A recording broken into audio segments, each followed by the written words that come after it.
da arbitragem, desde que comprovado que foi feito, que foi realizado com mútuo acordo desse empregado. Então, é possível que aquela demanda ela seja, não seja analisada pelo Poder Judiciário, certo? E seja resolvida pela arbitragem. Inclusão de trabalhadores e empregadores a modelos formais de trabalho. Aqui a gente cita o intermitente, né? Ou seja, eu vou tentar tirar da informalidade, gerar postos de trabalho formal em campos onde existia o quê? Informalidade. Eu não estou dizendo aqui que eu sou totalmente favorável. Eu acho que o trabalho intermitente ele tem alguns defeitos que precisam ser corrigidos, a lei especificamente. Mas a ideia, ela é boa. A ideia da questão da terceirização, se eu permito terceirização na atividade fim da empresa, como agora é possível, eu aumento postos de trabalho. E sabe o que eu percebo? Que muita gente tem uma falsa ideia de perdas de direitos trabalhistas. Eu tenho dado várias entrevistas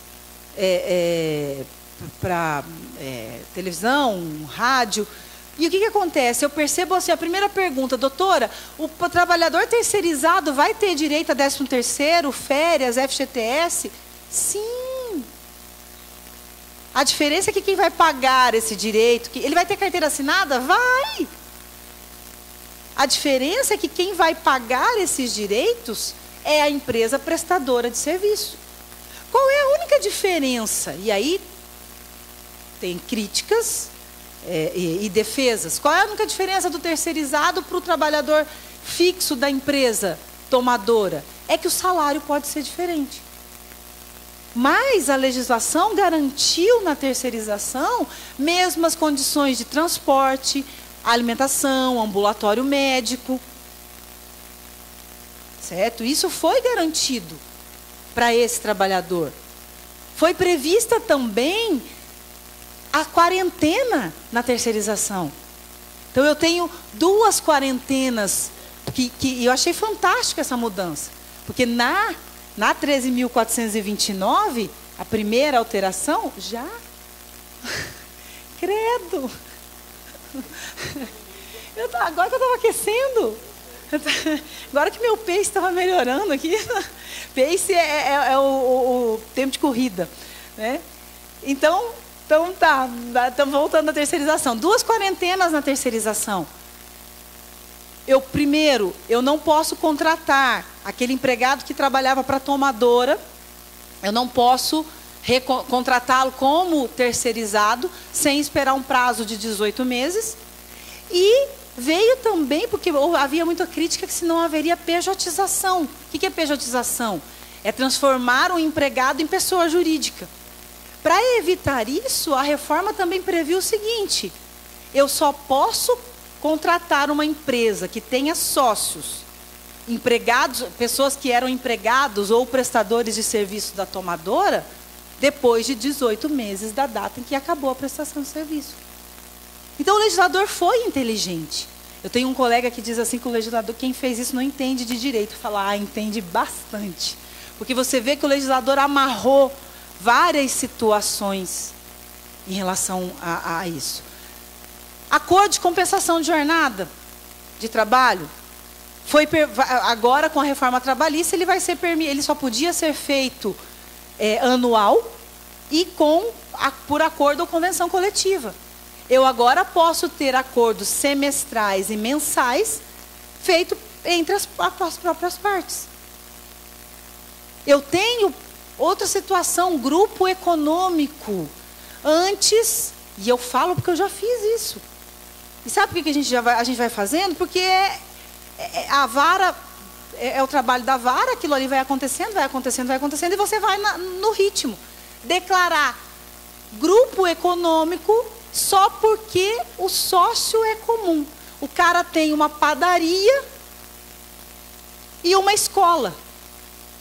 Ou seja, não há coordenação, não há ligação, qualquer relação jurídica entre as empresas, mas a gente declarava grupo econômico só porque tinha um sócio comum. Agora eu não posso fazer isso. O sócio retirante, ele só responde até 2 anos e pelo tempo que ele foi sócio na empresa.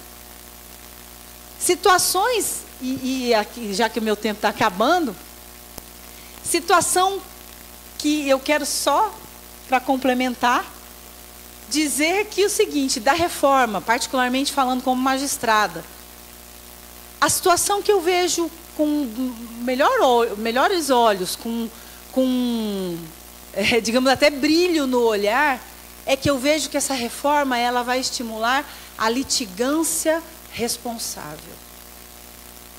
A litigância séria, a litigância de boa fé. E isso me estimula a estudar, estimula a dar cursos e a defender principalmente a parte processual da reforma. A parte que diz respeito à sucumbência, né, a parte vai pagar os honorários advocatícios da outra, a parte que pediu perícia e ele foi sucumbente no objeto da perícia, se for o reclamante, mesmo beneficiário da justiça gratuita, ele vai ser condenado a pagar a perícia. Sabe por quê? Eu já tive perícia, pedido de perícia de um empregado disse que teve fimose e pedindo anexo causal com o trabalho. E quem paga? Eu obviamente olhei e falei, bom, eu acho que não, né? Mas eu não sou médica. O que eu tenho que fazer? Eu tenho que mandar para o médico. E aí o médico diz, não, isso aqui não tem nenhuma relação com o trabalho. E aí quem paga? Todos vocês. Eu, Fulano, doutor André, porque a União é que paga. A perícia quando o reclamante é sucumbente. A questão do arquivamento. Como eu disse para vocês, ontem eu tive um caso. A ação trabalhista colocou 3 reclamadas no polo passivo. Elas não colocaram as defesas em sigilo, o reclamante não foi. Cadê o reclamante? Não sei. Aí o advogado falou, ele fez maior sacanagem, agora ele já vai saber a nossa defesa e vai entrar de novo com a ação, adequando e arrumando a ação. Acontece. Há um desleixo do trabalhador porque ele não tem o que perder. Ele esquece. O advogado já chegou e falou, lá, doutora, está aqui, ó. Diz que esqueceu da audiência. Quantas vezes em sala de audiência eu observei o trabalhador, a parte fala assim, olha, ele estava aí. E foi embora por quê? Porque não tinha, a testemunha não chegou. E o empregador já teve. Já teve o seu gasto, o seu ônus.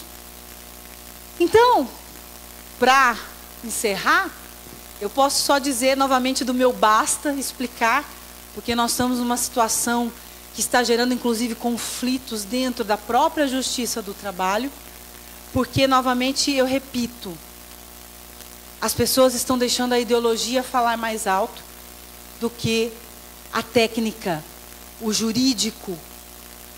E nós estamos em brigas, e hoje saiu uma reportagem falando de extinção da justiça do trabalho. É claro que é uma certa pressão, mas foi provocado.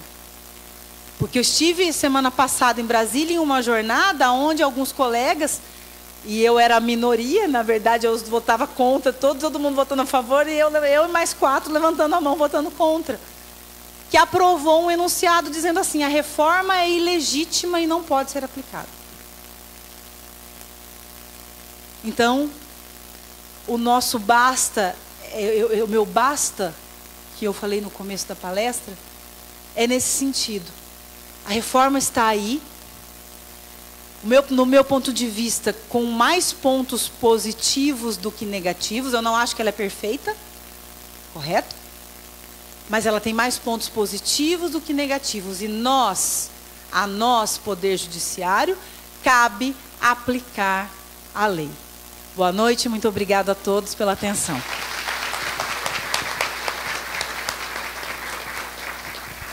37 minutos e 47 segundos. Passou 3 segundos do doutor André. Gente, nós queria agradecer a doutora Graziele mais uma vez. Como eu disse, a gente tem que terminar às 9. Então, nós temos 20 minutos para dúvidas, para perguntas. Não precisa ser relacionado àquilo que foi dito, porque a abordagem, como foi dito pelos nossos dois palestrantes, é uma abordagem que é muito ampla, é muito assunto.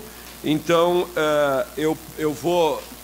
Acho que você pode, viu? Você pega o microfone, quem quiser pega o microfone e faz a pergunta. E aí nós, em 15 minutos, a gente faz esse debatezinho das dificuldades ou das curiosidades que tem. Só se identifique e dirija a pergunta para os nossos dois. Jorge primeiro. Queria me dirigir basicamente à doutora Grazielli. A gente, até por ser idoso, a gente já militou muito na área profissional, sou administrador por formação, e eu queria entender, que eu jamais consegui, o que é que levou a Justiça do Trabalho a ter essa filosofia, este comportamento. Será que houve tanta fraude, houve tanta afronta ao direito trabalhista na história do Brasil, que fez com que os doutos ocupantes, não da Justiça do Trabalho, que ela não é Justiça do Trabalho, é o Judiciário do Trabalho. Justiça é um pouco mais do que isso. Por que é que os senhores e as senhoras foram levadas, a senhora não me parece, pelo seu discurso aqui, não, mas por que nós fomos levados a ter esta jabuticaba pretinha? Então, a resposta, eu dei no começo da explanação, no sentido de que há 70 anos atrás, quando a CLT entrou em vigor, foi elaborada, nós tínhamos um trabalhador considerado hipossuficiente. Nós tínhamos 70%, 80% o perfil do trabalhador era um trabalhador analfabeto, certo? Um trabalhador hipossuficiente, realmente, na expressão, na acepção da palavra. E, por este motivo, a CLT foi extremamente protecionista, tratando desigualmente os desiguais, entendendo, olha, eu tenho uma relação de muita desigualdade. Tanto que a gente estuda, eu estudei Direito do Trabalho na faculdade, com princípios assim, indúbio pro operário. Na dúvida, E eu sempre falei, não, mas não é, peraí, não é assim. Né? Mas a gente estudou isso, de grandes autores que renomados, mas dessa época, dos anos 40, dos anos 50. Então, a cabeça do juiz do trabalho, a gente estuda o direito do trabalho baseado numa realidade de 70 anos atrás. Então, por isso a postura do judiciário trabalhista, digamos, de boa parte, eu percebo que nós estamos tendo uma mudança de concepção, mas a realidade era essa. Eu sempre me senti, falei, será que eu sou um peixe fora d'água? Será que eu estou no lugar errado? Porque eu penso diferente? Sempre pensei em imparcialidade. Por isso, às vezes, recebi pecha de ser juíza patronal. Mas sempre coloquei a minha cabeça no travesseiro e dormi tranquilamente, porque pautei sempre pela imparcialidade. Porque eu acho que não é justiça do trabalho, poder judiciário trabalhista, ele tem que ser imparcial. Espero ter respondido o motivo da proteção. Obrigado. Eu queria só acrescentar o seguinte, porque nós, empresários, nos últimos 30 anos passamos chorando as pitangas interna corporis dentro das nossas entidades, dentro das nossas empresas e tal. Enquanto isso, os trabalhadores, desde a década de 80, já em Cajamar, lá tinha a escola da CUT de Cajamar, e essas pessoas que tinham uma ideologia de esquerda, na minha época de faculdade, hoje são ministros do trabalho, são procuradores do Ministério Público do Trabalho, são auditores fiscais que exercem posições de destaque na auditoria fiscal do trabalho. Enquanto nós ficamos reclamando, os trabalhadores ficaram se articulando. E isso também aconteceu. Nós ainda vamos ter um processo de transição, mas eu acredito que a justiça tem que estar mais madura para enfrentar a nova realidade. Quem mais? Alguém mais? Por favor, só se identifique, por gentileza. Boa noite, meu nome é Helder e eu gostaria de fazer uma pergunta para o Dr. André. Eu creio que é mais geral de uma dúvida dessa legalização do acordo, né, que já existia, sempre existiu e agora ele vai ser legal. Então vamos aí, duas perguntas em uma só. quando eu fizer esse acordo com um funcionário, essa multa do FGTS de 40%, ela desaparece ou ela é reduzida? Reduzida. Reduzida a metade. Ok. E esse acordo, até onde eu posso chegar? Ele pode se transformar em um acordo parecido com os que são feitos no tribunal? Um exemplo, eu estou com...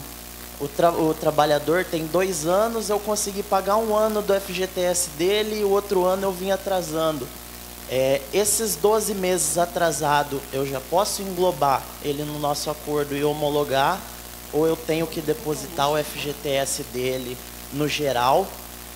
Eu digo isso assim, a quesito de parcelamento, né? Porque geralmente quando faz um acordo assim, você entra em um acordo com o funcionário e consegue fazer um parcelamento. Eu posso parcelar aqueles 12 meses de FGTS ou eu tenho que depositar ele integral? A primeira sua pergunta já respondi, e a segunda digo que as regras legais seguem vigentes. Portanto, os depósitos do Fundo de Garantia, no exemplo específico que o senhor disse, não podem ser descumpridos. E é razoável. E vejam que isso não traz nenhum prejuízo para o trabalhador. Por quê? Porque isso vai ser submetido à homologação do Poder Judiciário. As imoralidades, os abusos, os exageros vão ser contidos pelo Judiciário. Eu não posso, por exemplo, querer ir ao Judiciário e fazer um acordo de um trabalhador que comprovadamente não desfrutou nenhum período de férias nos 5 anos e pagar meias férias para eles. Não é possível, o juiz não homologa. E, portanto, talvez aí seja uma observação importante, Alexandre, que nessa oportunidade, em uma mudança tão radical de cenário e mudança numa perspectiva melhor, nós temos que ter a tranquilidade, a serenidade de não ter comportamentos parecidos com esses que a gente critica, de exageros, de distorções, de interesses unilaterais. Nós temos regras, essas regras são válidas e nós temos que ter a tranquilidade de tentar atendê-las. Mas a possibilidade do acordo vai existir. Por quê? Porque o mundo mudou, porque nós temos que compor, um processo dura, na média, no meu escritório, 7 anos, e não é possível a gente postergar, mesmo que seja cara a questão da atualização do débito trabalhista, não é possível. E nós temos que ter a grandeza, como empresários e como empregadores, de bem aplicar, com seriedade, e se isso acontecer, eu tenho a tranquilidade de dizer que todos ganham, empregados e empregadores. Uma outra observação relacionada ao tema. Talvez o único pitaco que eu dei nessa reforma trabalhista, justamente o dia que fui participar da audiência pública na Câmara dos Deputados, foi isso. Eu não entendia porque, eu até disse para o deputado relator Rogério Marinho, eu falei, tinha que ter alguma coisa na lei que dizia assim, empregado com mais de 1 ano de serviço que pede demissão tem direito a sacar o fundo de garantia. Por que isso? Porque nós passamos anos fazendo fraudes conjuntas. O sujeito queria ser mandado embora, mas eu não vou pagar os 40% do fundo de garantia. Não, então eu te pago, tu me devolve. Quer dizer, uma fraude coletiva e abusiva. O que o legislador fez agora? Você quer sair? Então vamos fazer um acordo. Obviamente, se você não pagou uma parcela, vai ter que pagar ali. Vamos fazer um acordo. E qual é o acordo? Em vez de pagar 40% de multa do fundo de garantia, eu só vou pagar 20%. E você, em vez de sacar o teu fundo de garantia na íntegra, vai sacar só 80%. Vai ficar 20% de multa para o governo e você não vai poder sacar o seguro-desemprego. Por quê?